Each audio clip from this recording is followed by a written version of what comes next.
এই মুহূর্তে আমি যেখানে দাঁড়িয়ে রয়েছি এই স্থানটাতে কিন্তু প্রচুর লক্ষ লক্ষ বিভিন্ন রাজ্য থেকে মানুষ আসবে কিন্তু পূর্ণ লাভের আশায়।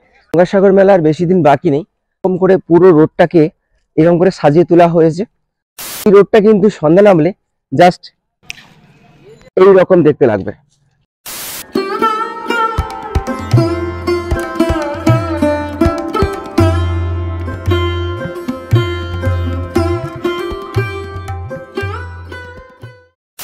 এর আগের পর্বে তোমাদের বলেছিলাম যে গঙ্গাসাগর আসবে কিভাবে, থাকবে কোথায়। তো থাকা খাওয়ার ব্যবস্থা তো হয়ে গেল। এবার যেটা তোমাদের দেখাবো গঙ্গাসাগর মেলার প্রস্তুতি পর্ব, আর গঙ্গাসাগর রাতের বেলা পরিবেশটা কত সুন্দর লাগে সেটা তোমাদের শেয়ার করব। তো দেরি না করে শুরু করা যাক। যেহেতু গঙ্গাসাগর মেলার বেশি দিন বাকি নেই, তো তার জন্য ঘরগুলো বানানো হচ্ছে। এগুলো কিন্তু ইলেকট্রিক স্টাফ আর মেডিকেল স্টাফ এনাদের জন্যই কিন্তু এই ঘরগুলো বানানো চলছে। আর আমার সামনে রয়েছে কিন্তু কিছু ভিআইপি জোন, যেখানে কিছু ডক্টর বা পলিটিক্যাল যারা আছেন তো তারা এখানে এসে থাকবেন। এই যে শেল্টারগুলো দেখতে পাচ্ছ, এই শেল্টারগুলোতে কিন্তু যারা ভিআইপি জোন তারা কিন্তু এই ভিআইপি জোনে এসে কিন্তু আশ্রয় নেবে। আর এখনো অনেক অনেক অনেক কাজ বাকি রয়েছে। তো যাই হোক, দেখতে থাকো, বাকি অংশটা আমরা দেখাচ্ছি। এই সেই জায়গা, আর কিছুদিন পর যেখানে বিভিন্ন রাজ্য থেকে লক্ষ লক্ষ ভক্তবৃন্দ এসে এই সাগরের জলে নিজেকে ভিজিয়ে পূর্ণ সিদ্ধি লাভ করার জন্য ছুটে আসবে। আর কয়েকদিন পর এই জায়গাটা কিন্তু আর পা ফেলার জায়গা পাবে না।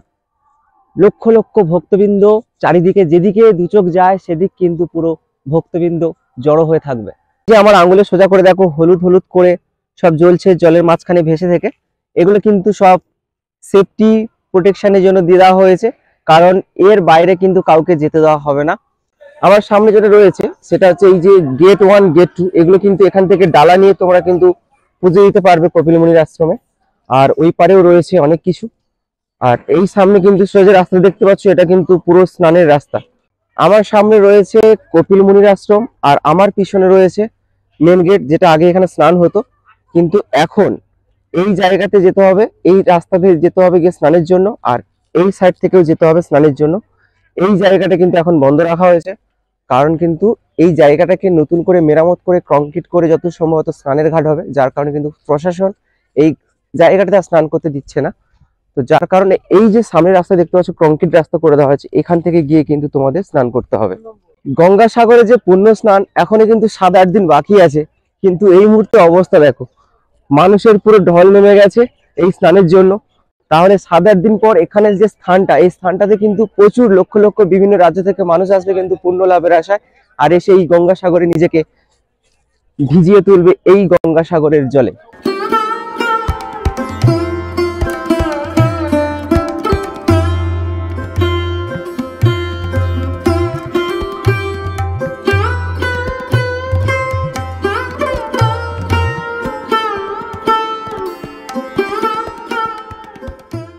কিন্তু স্নান করবে, স্নান করার পর যে পোশাক চেঞ্জের ব্যবস্থা কিন্তু এখানে করা রয়েছে, দেখতে পাচ্ছ এই যে এইরকম কিন্তু প্রচুর রয়েছে।